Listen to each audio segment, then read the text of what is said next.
Hello and welcome back to I Create For You. My name's Lori. We're back into Ghosts Among Us book, and we're doing a haunted roller coaster story. It's a pretty long one, so my husband's going to read it while I sketch the illustration. I'm going to hand him the mic, and then we're going to get started.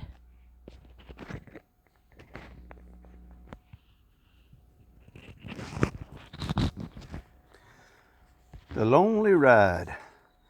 It was the early 1980s when Mike Ball took his 4 young daughters to ride the Carousel in Portland, Oregon at the Jantzen Beach Mall. Ages 2 through 10, his girls were well behaved as they waited in line for their turn to mount a majestic animal aboard the historic carousel. 2 other children, however, were not so well behaved. In fact, they were so naughty that Mike found himself getting annoyed as he watched them playing aboard the merry-go-round. "I thought they were the children of the operator," remembered the letter carrier who lives in Portland with his wife Pat. "They were unruly, but she didn't pay any attention to them. They were running around in the middle of the carousel and the machinery," he said, explaining that the mechanical workings were housed in a cylinder in the center of the merry-go-round. It looked like a dangerous place to play. An open door allowed visitors to peer inside, and from his place in line, Mike could see the naughty children playing in there. The boy appeared to be about 10 and the girl around 8. Mike was struck by their odd clothing. "I thought they were foreign," he said. "Their clothes looked like they were from the 1920s. The boy wore knickers and the girl wore a dress." It did not occur to Mike that the 2 were ethereal beings. Over 15 years passed, and he did not give the encounter much thought until he began exploring a favorite hobby, ghost hunting. He set up a website devoted to haunted places in Portland, and the one day he opened an email that sent a chill skipping down his spine. "I was wondering if you ever heard of my sightings at the Carousel up at Jantzen Beach," wrote Sarah Robinson. She explained that she had been researching, trying to learn if there had been ever an accident on the carousel, and she had seen the ghosts of 2 children playing on it. "When I was a small child, I saw 2 children, a boy and a girl, playing in the center of it through an open door." She went on to say that they were dressed in 1920s attire, and she had seen them several times, but only when the door to the machinery was open. "It wasn't until I got that letter from Sarah that I knew," Mike Ball told me. He cast his memory back and tried to recall details as I grilled him. After so many years, he could not remember the color of the children's hair or exactly what he had heard them say. He remembered that they whispered to each other. Every once in a while, they'd stop and gaze off to the right as if they were looking for someone, said Mike. I asked him if his daughters had seen the mysterious children too. "I don't think they did," he said. His girls are grown now, the youngest 22. "They've seen my website and know the story, but they don't remember seeing the children," he said. While Mike's children are now adults, 2 others will never grow up. According to Sarah, the little ghosts were recently seen by her young son. "When I moved back to North Portland, my husband and I took my oldest boy on the carousel a few times," read her posting on Mike's website. "He was about 1.5. He liked it when the doors were closed and screamed if they were open. So we stopped taking him there. I didn't tell my husband a thing until last week when I took my son alone on a ride. He just turned 3 and he talks a lot. While we were waiting for the ride to begin, I noticed that We were directly in front of the open door. I got a shiver, and my son looked up at me and said, "There's kids under there, Mama." I said, I knew, and he said, very seriously with some fear in his eyes, "I don't want to go under there." When I spoke with Sarah, she described the scenario she'd witnessed as a child in the exact way that Mike had done, and unaware of Mike's description, she too remembered that the boy wore knickers. Mike said the boy wore knickers when he saw the children 20 years ago, I told her. "It's funny that he saw them 20 years ago," said Sarah. "That was around the last time I saw them, when I was 8. I saw them about 3 times, but only when the door to the machinery was open. The first time I saw them, I was 3 or 4, and I didn't like it. When I was 8, they wanted me to join them. That's what I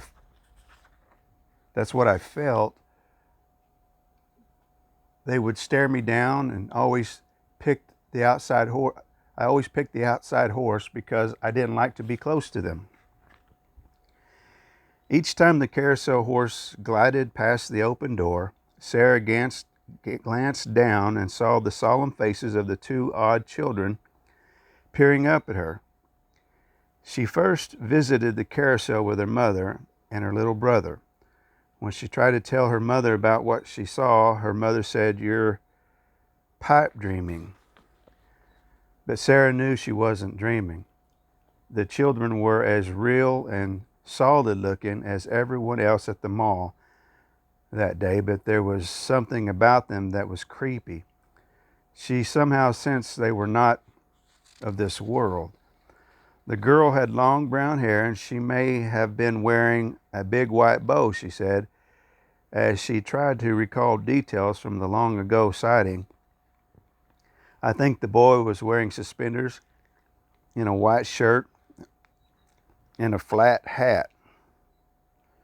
They were always huddled together and turned away from me when I first saw them, and they would look at me. When her young son Benjamin said he saw the children, Sarah looked for them. "I could feel them, but I couldn't see them," she said. She remembers the exact day, February 28, 2001. It was the last free thing Benjamin would get to do because he was turning 3 the next day, she said. He was really upset when he got home and wanted to talk about the kids. He felt really sad for them. Sarah questioned him carefully to see if he would describe the same thing she had seen years before. "How many children did you see?" she asked him. Two boys." "No," said Benjamin. "A boy and a girl. They wanted me to play with them." "Did they say anything to you?" asked Sarah. His little voice quivered as he said sadly, "They got hurt and they can't leave. They're stuck in there." The girl said, "Don't throw him." I asked Sarah what it was that had bothered her and Benjamin so much about the sighting. "What did you feel that is so upsetting?" "Maybe it's the loneliness," she answered carefully, pointing out that she felt the 2 little souls are very alone.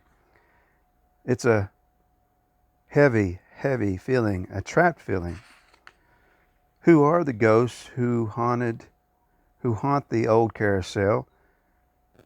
"It has an interesting history. Built in 1921 at the C.W. Parker Amusement Company in Leavenworth, Kansas, at least one historian insists that the exquisite machine operated at the Venice Beach, California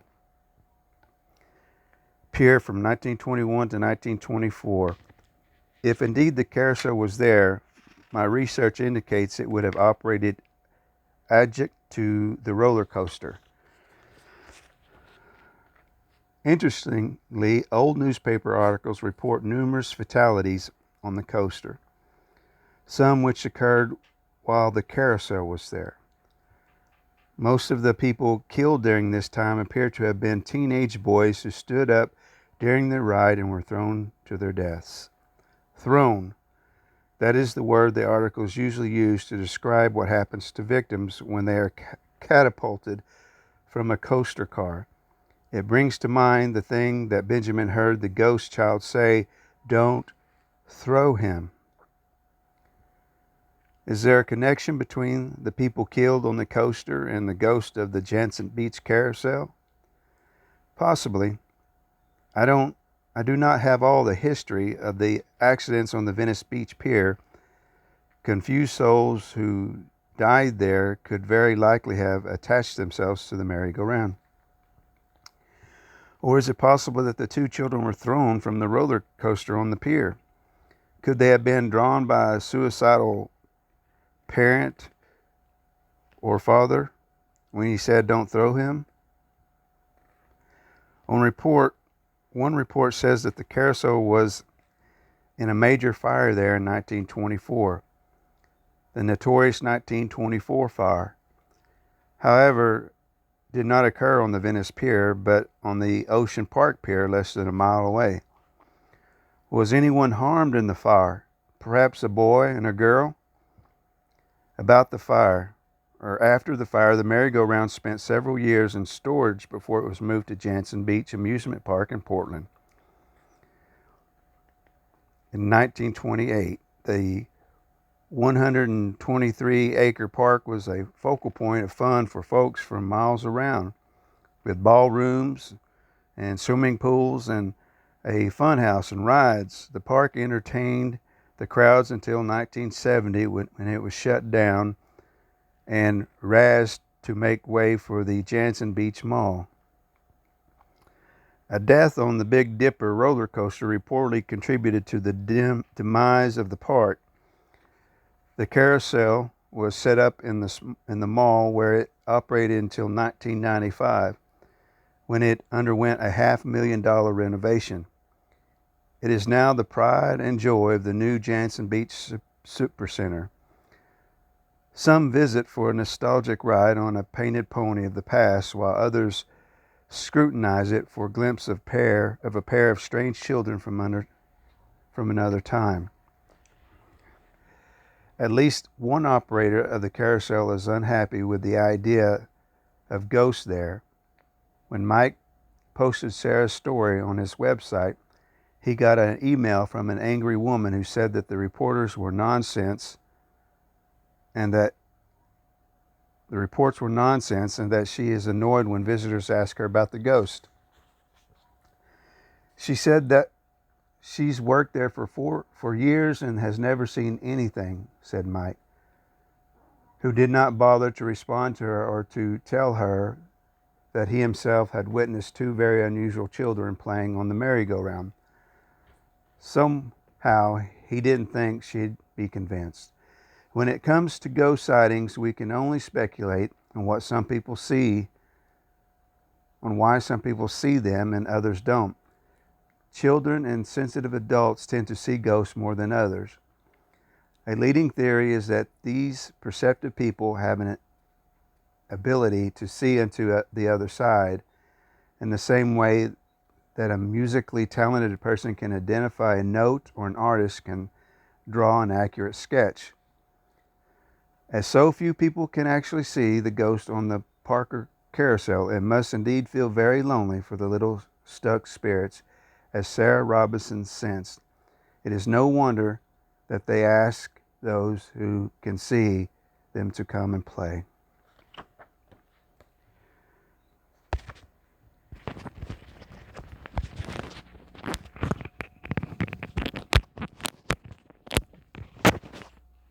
Alrighty, that's that long story. So I tried to combine them with the little illustration that I did, being that they incorporated the ghosts on the carousel, the little boy and little girl, and then I incorporated them onto the roller coaster, which also had fatalities and talked about getting thrown off. So that's why I did two ghosts on a roller coaster, the best that I could. I was really shocked that we had two more, I think, stories. That one, and then we'll have another one on Monday, called The Cedar Point Ghost. And then we're going to go on to another section. So, I don't know what your thoughts are on these. If you've ever heard of anybody seeing apparitions while they're riding or at an amusement park, and if they did, what they actually saw. And if you did, please put it in the comments. I'd like to hear it. So that will end this story time, and I actually am going to have a story time tomorrow sometime during the day. I'm not sure when, where I do Sinister Saturday over on the coloring channel, where Mark will read a story out of a book, and I will be coloring a horror picture at the same time. So if you want to go over and see that, it's called Creepin' It Colorful. That's my other channel. Other than that, please give me a thumbs up if you liked it. Subscribe if you haven't. Comment if you'd like to. And tell me if you know any of those ghost stories like this one. Thanks so much for stopping by. Stay happy, stay healthy, stay creative, stay a little creepy, and stay tuned for the next one. Bye-bye for now.